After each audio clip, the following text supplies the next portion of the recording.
Hi, good afternoon, everyone. We are going to get started shortly. If you are watching, if you can see us, please drop a hi or wave in the chat, please.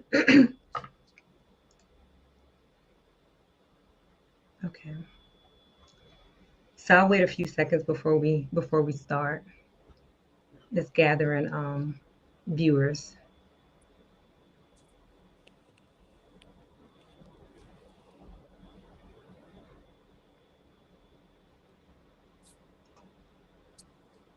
Okay. If you're able to see us, could you please just drop hi, Nicole? Thank you. So I just want to make sure you all can see us and hear us. And we're going to go ahead and get started. Um, Thank you all for joining us tonight. We wanted to get together to just start talking about cancer awareness. And we're going to be going live on Wednesday nights to share just information with the community, just to help out and also just provide guidance and things like that regarding breast cancer awareness, as well as family health history. And those are the two topics that we're going to talk about tonight. So, Eunice, if you want to go ahead and I'll introduce myself and then you can jump in and introduce yourself after. I'm LaToya Cooper. I am a breast cancer survivor. I'm also a advocate as well as a author and a coach. And I'm here to not only share my experience regarding breast cancer, but also just the awareness around breast cancer and things to just help you out if you're ever if you know someone or if you're ever diagnosed with breast cancer. And I'm here with Eunice today, my fellow Tiger Lily Angel advocate. Hello, everyone. I'm Eunice. I am a breast imaging specialist, or also known as a mammography technologist, also navigator and a breast cancer awareness advocate. I'm so excited of collaborating with LaToya. We've been trying to do this for a while now. So, just to not only for Breast Cancer Awareness Month, but to continue to spread awareness throughout the year. Breast cancer is not just diagnosed in the month of October. And the education and awareness should be going on for every month. So again, I'm just excited to be here with LaToya to answer any questions, and let's get started. Okay. And feel free to drop your comments if you're watching through excuse me, through the StreamYard app. You may have to click enable comments, but feel free to drop your comments. Also, any questions that you may have on whether you're watching this live on a replay. We are here to have a conversation. So anything you think of, feel free to ask those questions. And tonight we're going to focus on breast cancer awareness as well as the family health history regarding that. So let's go ahead and talk about breast cancer awareness and the importance of being aware. One of the things I'll share with you all, if you do not know me, I was diagnosed at the age of 37 with breast cancer. I did not have a family medical history of cancer. So when I was diagnosed, it was actually a shock. And one of the things I share with people is that you never know who, when, how, or why you may get diagnosed. Like it doesn't have an age, it doesn't have a number, a color, anything. It could just happen. And I was pretty healthy at the time. I was really healthy, so that was another shocker. In your experience, Eunice, and just seeing in working with breast cancer patients, what are some of the things that you would share with your patients in terms of awareness? So, during that few minutes that I have my patients for their mammogram, I call it an experience because while I'm not in there just hold your breath, don't move, have a good day. That is not what it's about. I am making sure that patients know the importance of getting their annual mammogram. Not every 2 years, not every 3 years, not after you turn a certain age to stop getting it, but make sure that they come back every year. It is so important to get annual mammograms. I see it all the time, and not stepping on any doctor's scope of practice. However, it would be so helpful, and it's so important for the doctors to advise their patients. And sometimes when patients understand why, you say, just like patients sometimes, why do I have to no deodorant? You're just telling me not to wear deodorant, but deodorant will show up similar to breast calcifications, little white specks. And breast calcifications actually can be precancerous, and you will be called back for that and followed up. So that's one of the reasons why you don't wear deodorant. And again, I don't just say come, make sure you come back every year. Why you should come back every year? Your breast tissue changes. So in order for the key to detecting breast cancer is getting it early. So the earlier that you catch it, the better your treatment plan. So if you have skipped a year, and I see this all the time, you skip a year and you come back, 2, 3 years later, now something that has maybe been a stage zero, which sometimes is not even visible to the human eye at a stage zero. So now it has become a stage 2 or 3 because the patients have skipped a year. So that is one of the main things that I do encourage my patients to make sure that they are getting their annual mammogram. And know your body, check your breasts. If something doesn't feel right, then follow up on it. What's new, what's not new? One of the main questions that a lot of patients get, well, I have heterogeneously dense breast tissue, where patients have really cystic breasts, like their breasts will sometimes feel like rocks. Know your breast, know what's new, what feels different. So just that is I would have to say those are the main two things. Just know your body, check your breast, and again, just get your annual mammograms. And then what we're going into also, your family history. Know your family history. That is, I know that's what we're mainly going to be talking about too, the importance of your family history. Yeah. And you know what? I have to share this because I love how you say you make it an experience. And that is important because before you get to the office to have a mammogram, there's already fear, nerves, anxiousness for a lot of people. And then when you get there, while you're waiting for the results, whether they give you the all clear or, hey, we need to take some more imaging or we're going to give you a call, whatever it may be, it's like the fear and anxiety increases Hmm. for some people. So I love how you share that you like to make your patients feel comfortable and also giving them that open door where they feel they can talk to you, because that's not available in a lot of offices, and sometimes we just don't feel comfortable talking about our health anyway. So I really love when you said that, because I remember the last time I went for a mammogram.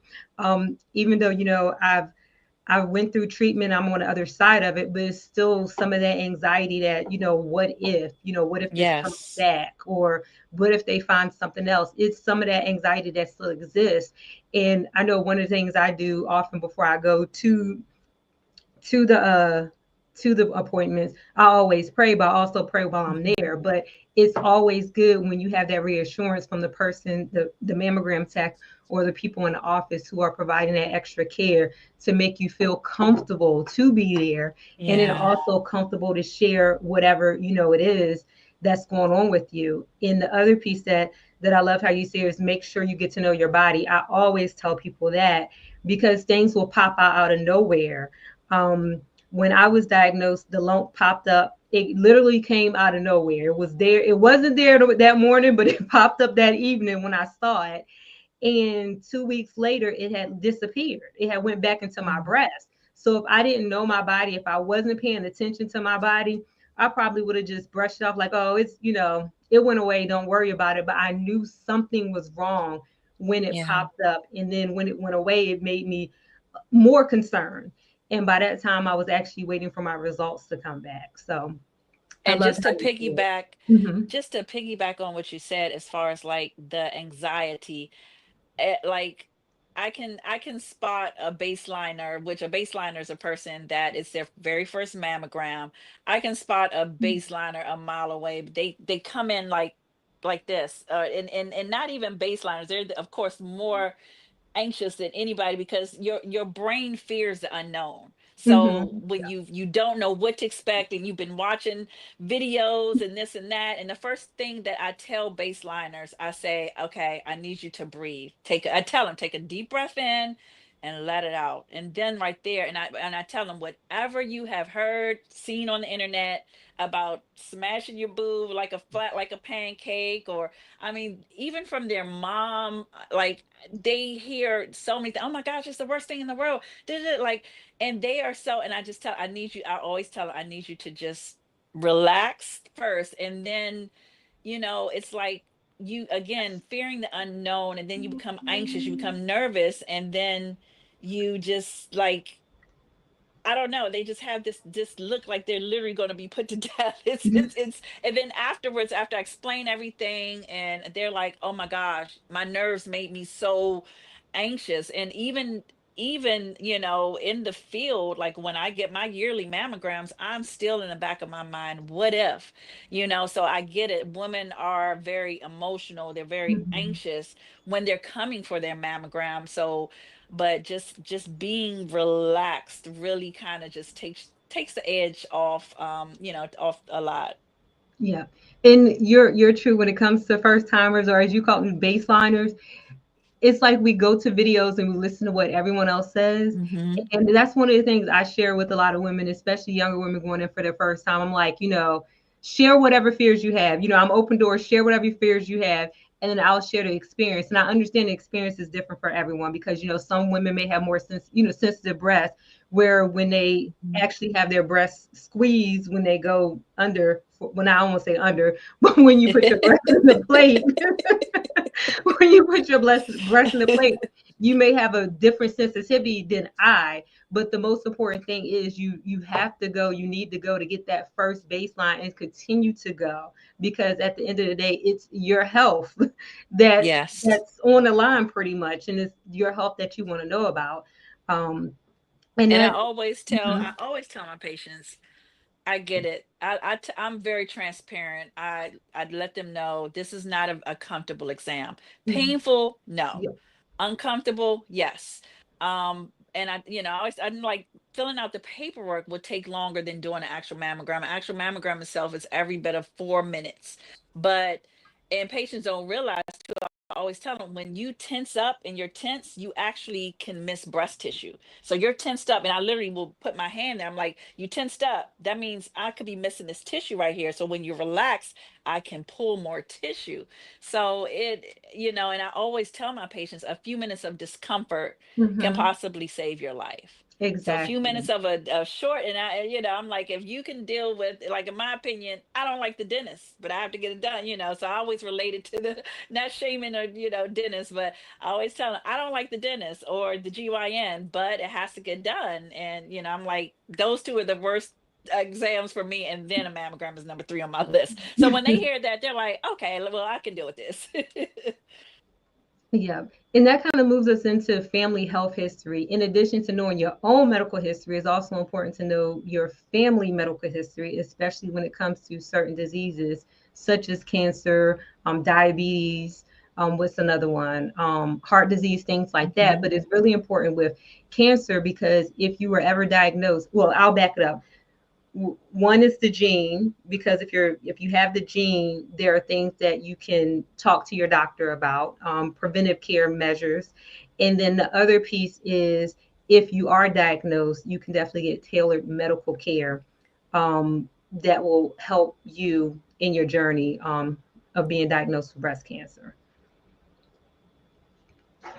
So, anything you want to share in terms of family health history? Because I think it's important. And right now, one of the reasons why I wanted to bring it up, especially around the holidays, is because as you're meeting with your family and you're having conversations, it's a really good topic to talk about. Although a lot of Mhm. people shy away from the topic of sharing their medical health history, but it's certain things that are definitely important to share with other family members Mhm. because one person, being diagnosed in your family or having a gene and you're sharing it with everyone else can actually save someone else's life.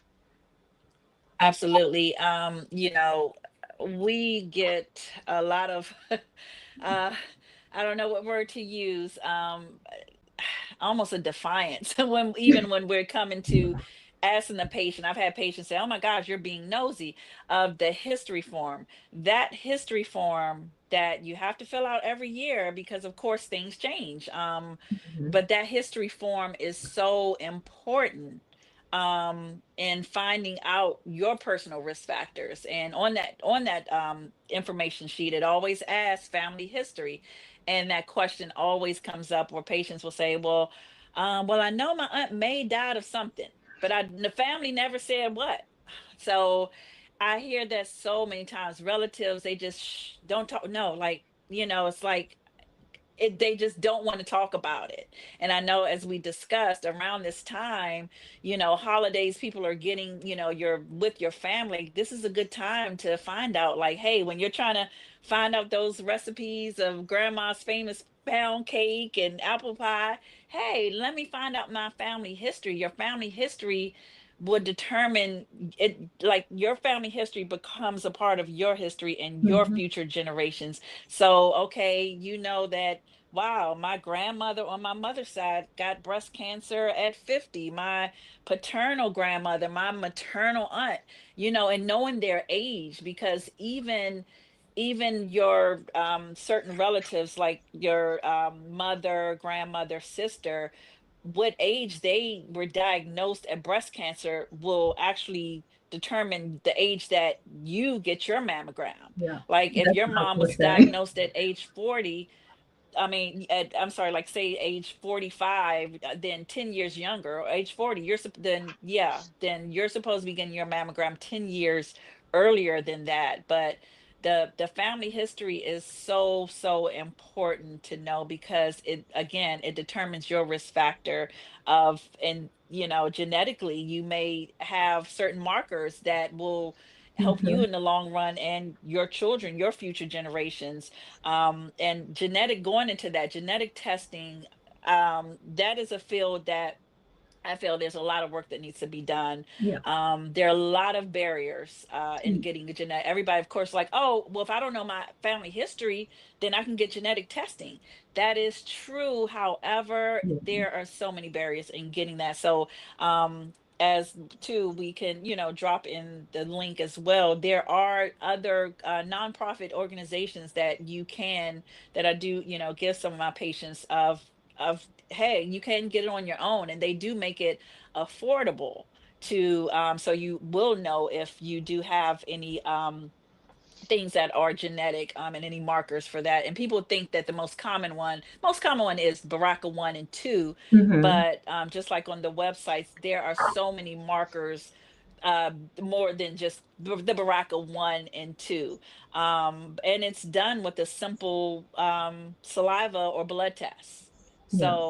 So sometimes when the family history, especially with adopted, when patients are adopted, they don't have any way of knowing their family history. So, um, the genetic testing is definitely good to have for people who are adopted.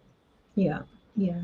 And I'll share, I had genetic testing done when I was diagnosed because of my age and not having a family health history of it. So once my genetic testing was completed, I shared it with my family members, just so Hmm. everyone else would have it as well. Um, so genetic testing is important, and at the time I didn't know anything about genetic testing. I really didn't know much about breast cancer either.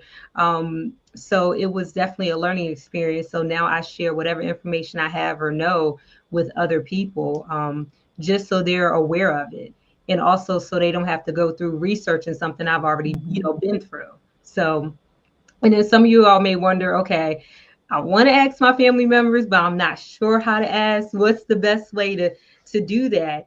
And usually, especially in Black families, we have that one or two aunties or grandmas or whomever Hmm. who knows everybody's information. It's usually one or two. And you could just start by asking, the question, hey, has anyone had cancer? And you can get specific with the different types of cancer, like breast cancer, prostate, ovarian. Hmm. And just start there by just opening the door and asking the question and see how it goes from there. So I would say start with that auntie or grandma, whomever that's closest to you that you're comfortable talking with, to just open the door. And if they ask why, share why, because Hmm. it's your health, but not only your health, but it's also generational health, and it's things that Yes. you need to know. Yeah. And then, like you also mentioned, Eunice, is knowing the age that the person was diagnosed with, because that's extremely important as well. When I was diagnosed, I was asked the same thing. Okay, if a family member had a certain type of health related issue or died at an early age or whatnot, or even any age, what age did they die and what were they diagnosed with? So those are extremely important questions you can start off with as well. Yeah, absolutely. Yeah. Do you have any advice to share of how to ease in the question of getting that family health history? Just- Sometimes, oh my gosh, when talking to my patients, that is like pulling teeth because again, they just want to keep it quiet, like I don't, I just, I don't, I'm just trying to get in the mind of just why, just know that she died of something or some type of cancer, but what, how long did she, I never, there was a patient who, um, grew up in another, she's just like, I, my mom had breast cancer until she died, but I used to witness her every night rubbing castor oil on her breast. She was, and she, didn't believe, she was into holistic medicine. She never told her daughter that she had cancer. So it is a mystery of just why it is kept quiet.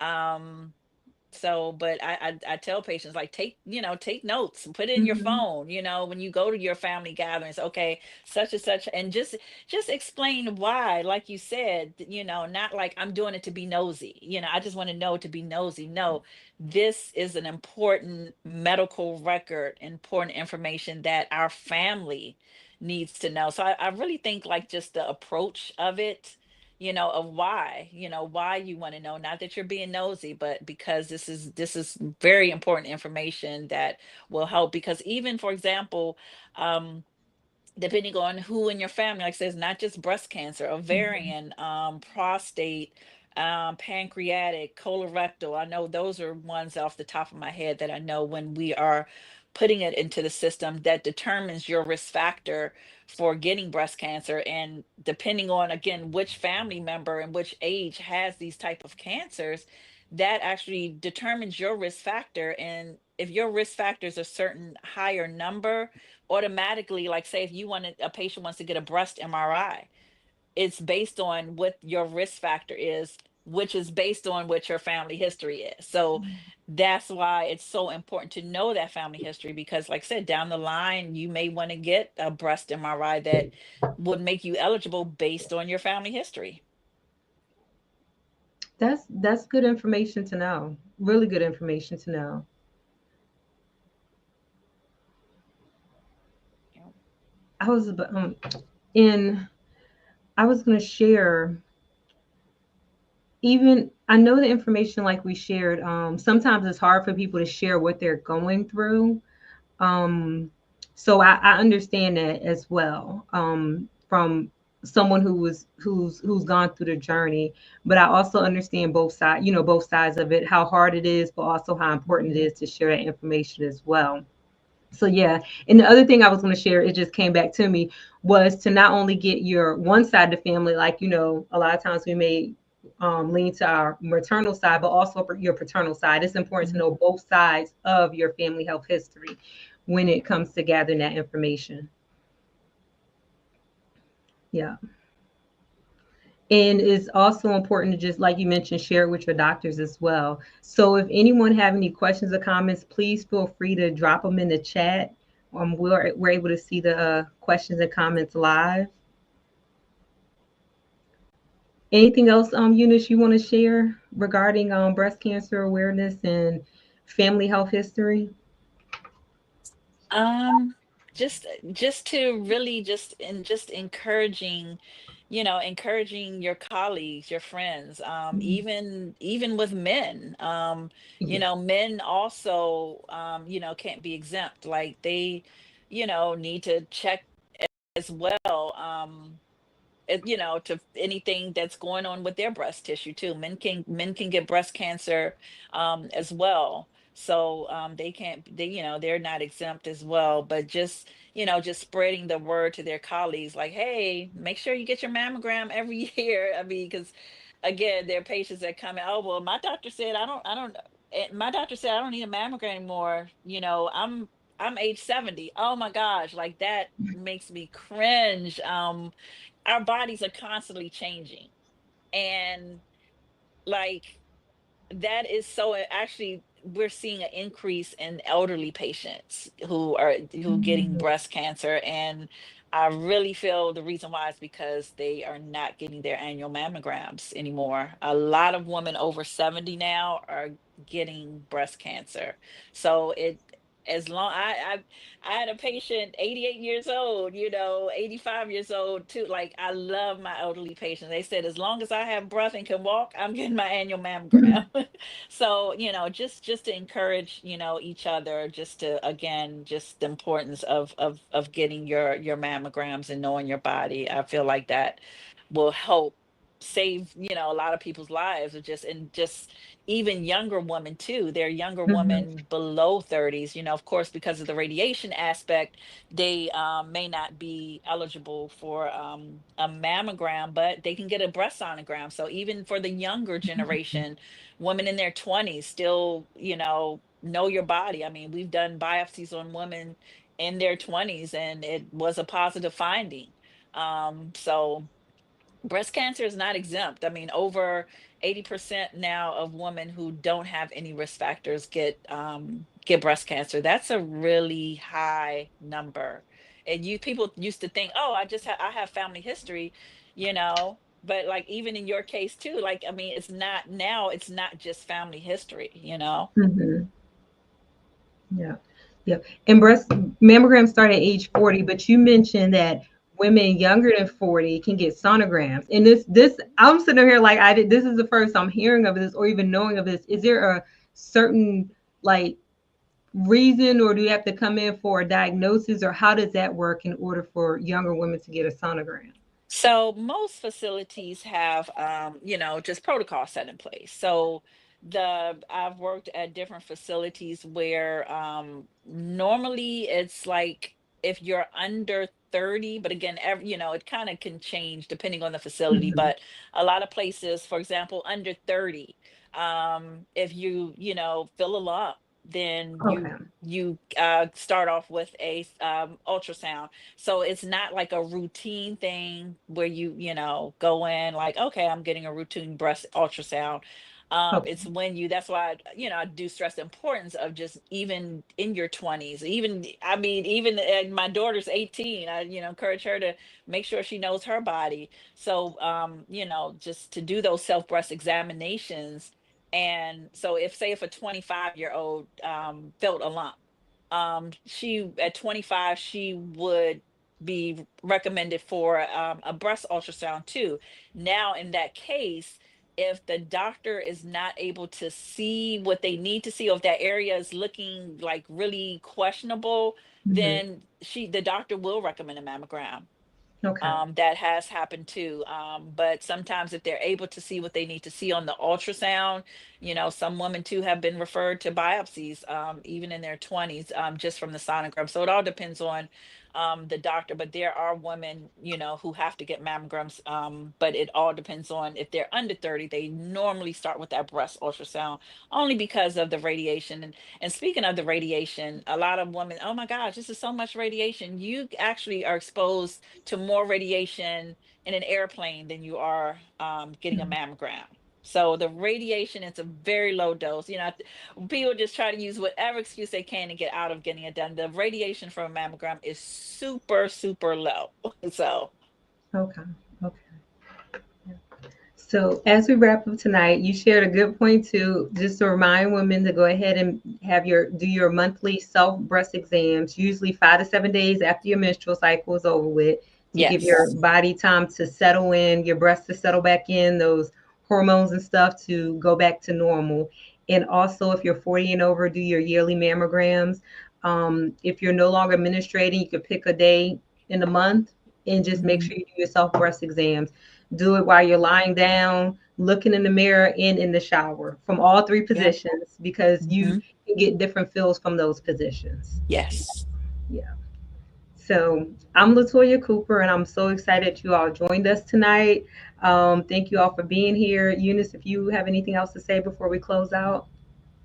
No, thank you so much for this. This has been great and looking forward to different Wellness Wednesdays. Yep. Thank you all. Have a good evening. Bye bye.